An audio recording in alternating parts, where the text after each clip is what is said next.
네,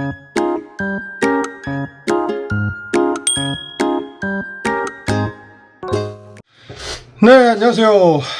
오늘도 은혜 가득한 유비를 찾으신 여러분을 환영하고 축복합니다. 오늘은 여러분께 질문을 좀 드려보고 싶은데요. 혹시 이런 말들을 들어보셨는지 모르겠습니다.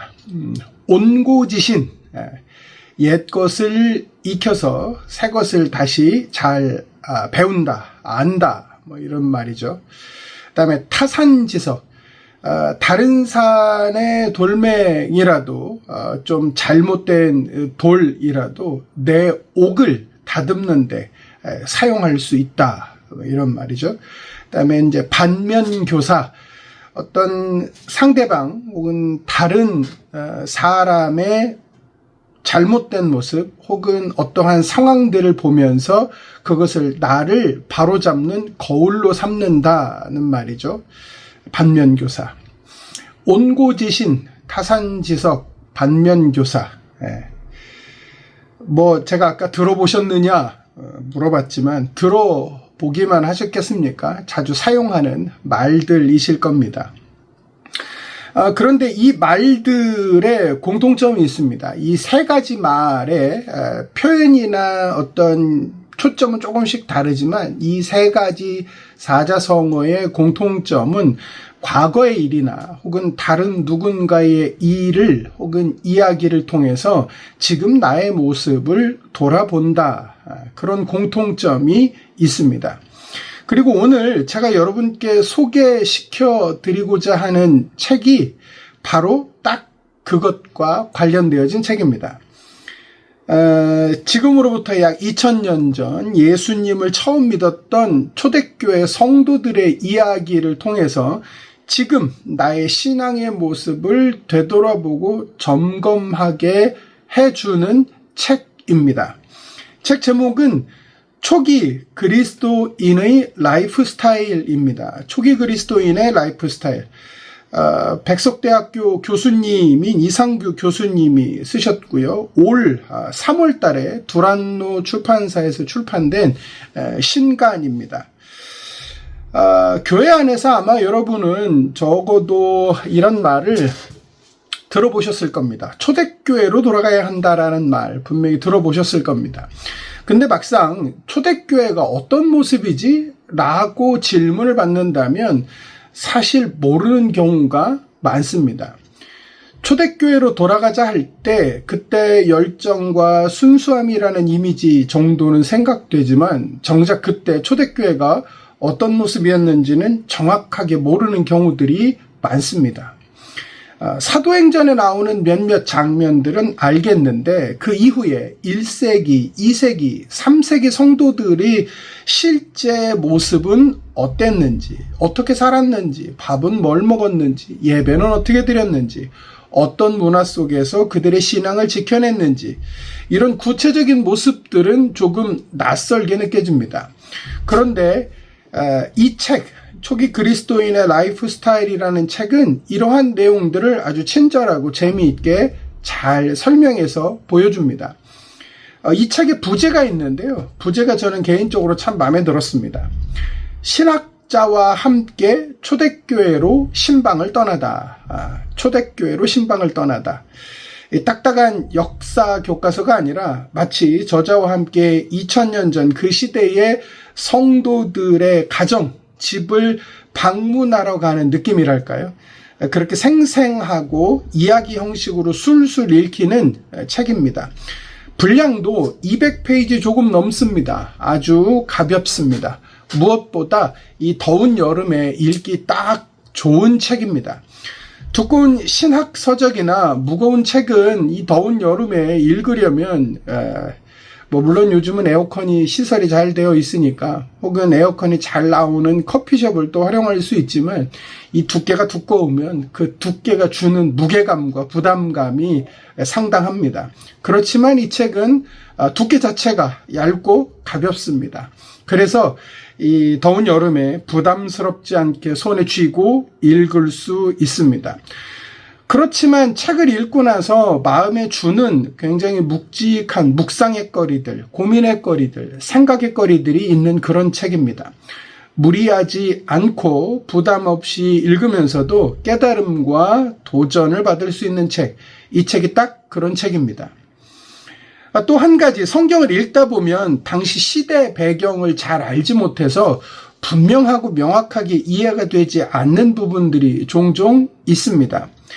예를 들면 로마 사회가 어떤 사회였는지, 당시 노예제도는 어땠는지, 그 당시 사람들은 어떤 문화 속에서 어떻게 살아가고 있는지와 같은 배경 지식들입니다. 그런데 이 책을 읽으면 그런 성경의 배경 지식들이 전부는 아니더라도 굉장히 자연스럽게 많은 부분 채워지는 것을 느낄 수 있습니다. 저자는 초기 교부들의 문헌이나 고고학 자료들을 바탕으로 해서 전혀 어렵지 않게 글을 써내려갑니다. 그래서 책을 읽다 보면 그때가 이랬구나, 이런 시대였구나, 이 사람들은 이렇게 살았구나 하면서 성경이 더 풍성하게 읽혀지는 경험을 하게 되어집니다. 제 개인적으로는 이 책을 읽으면서 세 가지 내용들이 굉장히 마음에 많이 남았는데요.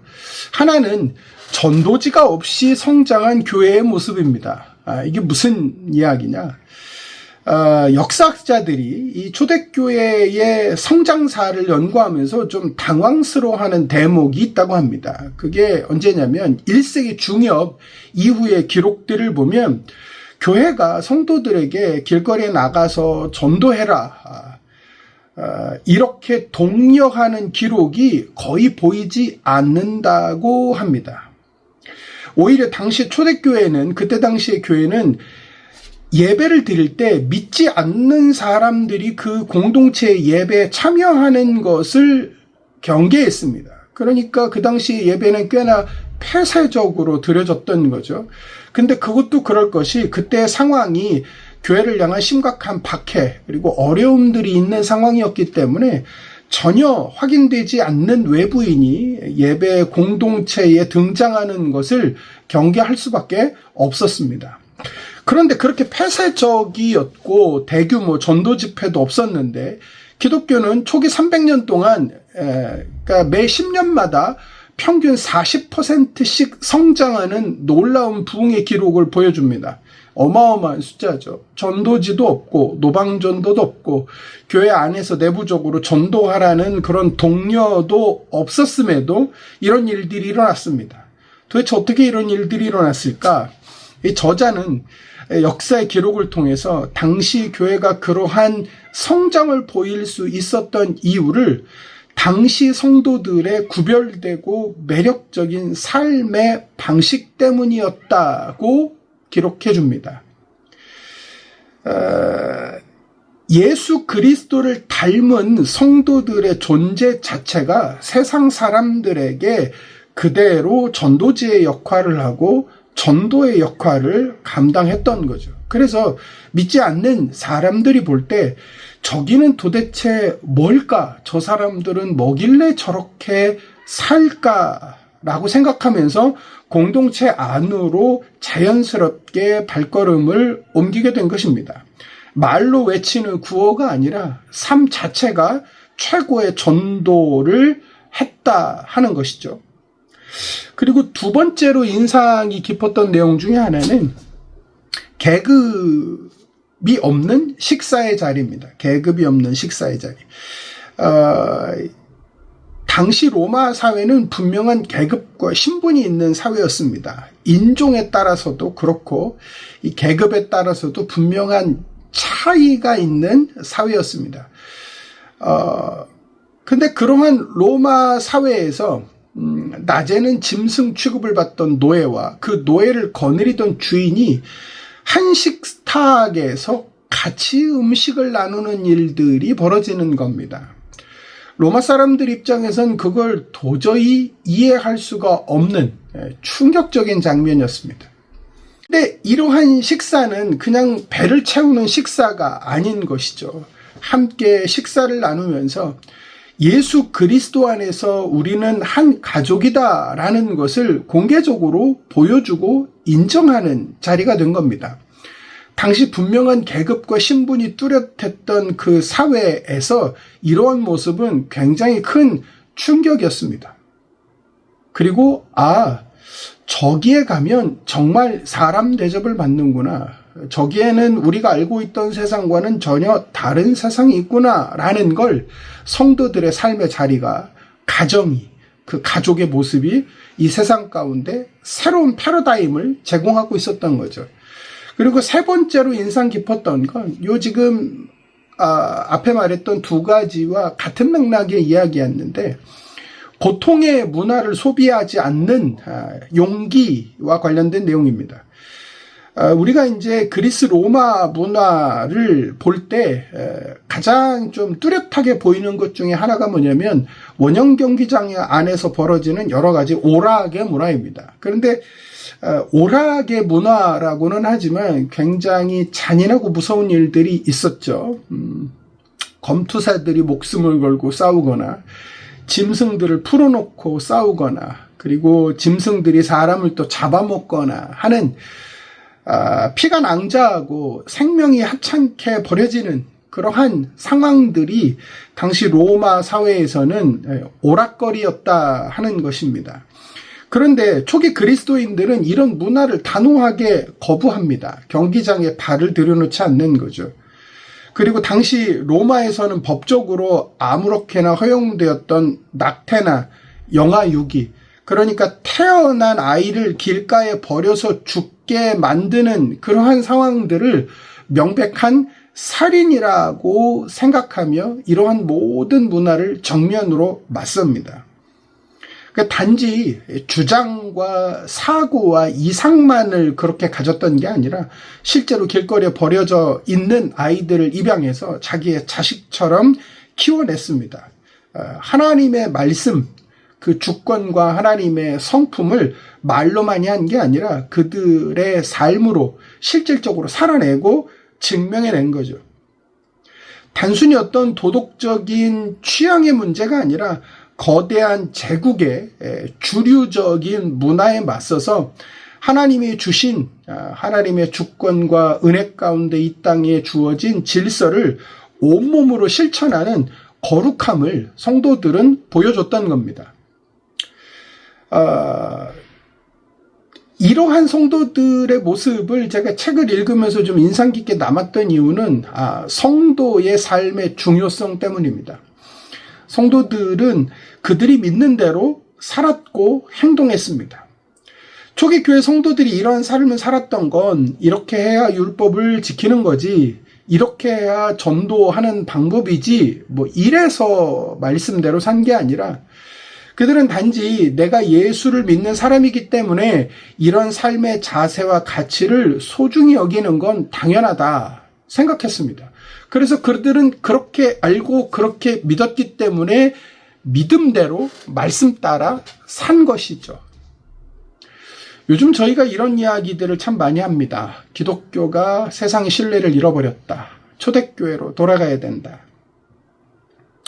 맞습니다. 그런데 우리가 이런 이야기들을 하면서 초대교회의 부흥이나 성장만 부러워하고 있었던 것은 아닌지 모르겠습니다. 저자는 책의 내용을 통해서 우리에게 이런 질문, 화두를 던지는 것 같습니다. 초대교회의 성장을 부러워하기 전에 그 시대의 성도들이 살아냈던 그 삶의 방식을 먼저 회복해야 하는 것 아닙니까? 라는 질문. 세상과 똑같은 모습이 아니라 세상과 전혀 다른 그 구별된 삶의 모습을 먼저 회복하라는 도전이죠.